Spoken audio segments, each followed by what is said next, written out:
نویسگاه آل البیتا باجار رقا ایروش دست بخبات خوین با آرمانجا پاراسنا جیانا هفبشت ناف برا جواکو اولان دکر. ریوبری خود سر راسسی حزیرانا درباسبوین ده نویسگاه آل البیتا با کرو روشلات سوریه لباجار طبقا فکر. ایروژی نویسگاه آل البیتا باجار رقا دست بخبات خوکر. نویسگاه لسر هفگرتنا پیکاته مذهب اولان دبن بانی جیانا هفبشت کاردکه.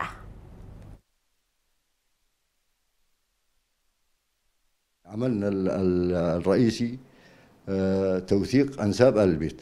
کار سرکی نویسگاه آل البیت بلکه کرنا ریزی نویسگاه آل البیت و پیک آنینا ویب آوای کی راسته.